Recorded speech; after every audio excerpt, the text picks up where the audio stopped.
What up? So I made this 11 plus minute video the other day and I started editing it and it just got too complicated, but it's in reference to the statement politics is everywhere. You can try to opt out of politics, but politics will not opt out of you. So in this conversation where we realize the reality, a version of it, where politics is everywhere, what are the actual implications for us? And yes, I'm in the closet because I'm like trying to clean and organize and stuff because it's chaotic. We gotta pick those wins where we can. So if politics is everywhere, that means that it becomes part of the conversation of how and what we pay attention to. And I think most fundamentally, it means a lot of fucking things, but most fundamentally, it means we need to change the conversation that we are having towards our politicians. Because what's happening right now is in the hundreds of government representatives we have between the city and the state and the federal level, we have like two handfuls of people who are actually being loud and trying to lead the drive, and then the rest of them are just following suit. They're adding inertia to whatever's going on. And the other thing about it is these positions that are just adding inertia are the ones, all of them, most of them get replaced every couple of years. That's why we have term limits. What we need to do very fundamentally is change the conversation that we're having in relation to who are politicians. I challenge you to go out and just say the word politics at someone, or say the word politician to someone, or call someone a politician, whether they are or not, and see how they respond. And I would be willing to put both money and a Snickers bar, or a Snickers bar equivalent from a company that isn't awful, on. They will respond negatively.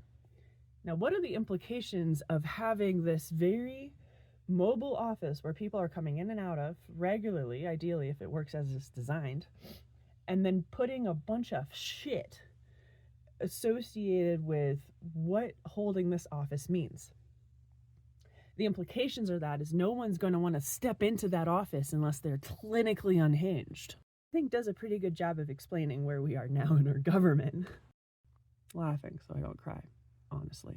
So all of the stuff that we are able to do, one of the big things that we need to do is change the conversation that we have towards these offices of senator and congressperson and mayor and council person, and start realizing that no matter what the political system is doing, there are very real people who are involved and impacted by this political system.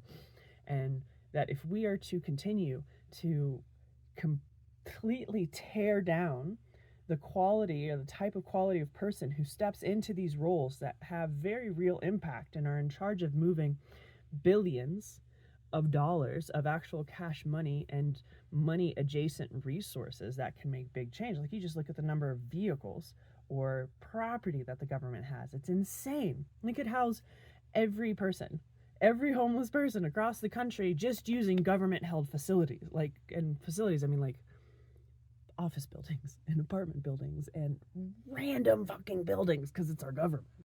But if we as a citizenry make stepping into this office that changes over every couple of years so bad that no one's going to want to step into it, we are going to continue down the path of just adding people who don't understand systems thinking, don't understand impact, don't understand the importance of sitting in a space and thinking through the stakeholders in a people, places, and things, not just money perspective.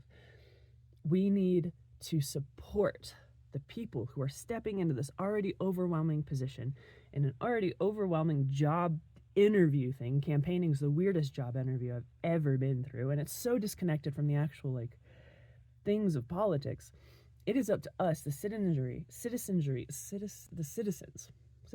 citizens of this country, to change the conversation around how we feel about those positions, to make sure that people who are empathetic enough to be people leaders and understand the impacts of taking away $800 million of Medicaid, like, we need to make sure that we change the conversation so that stepping into this position of senator and congressperson or council person and or elected official at a city level is not awful. We need to change how we respond to politics and politicians as a thing, because only when we do that are we going to be able to elect people who are empathetic enough to realize the implications of their actions. So politics is everywhere. We cannot get away from it no matter how much we try. Let's look at this conversation that's been intentionally crafted to get these crackheads in there right now, and let's change it. Fight the system.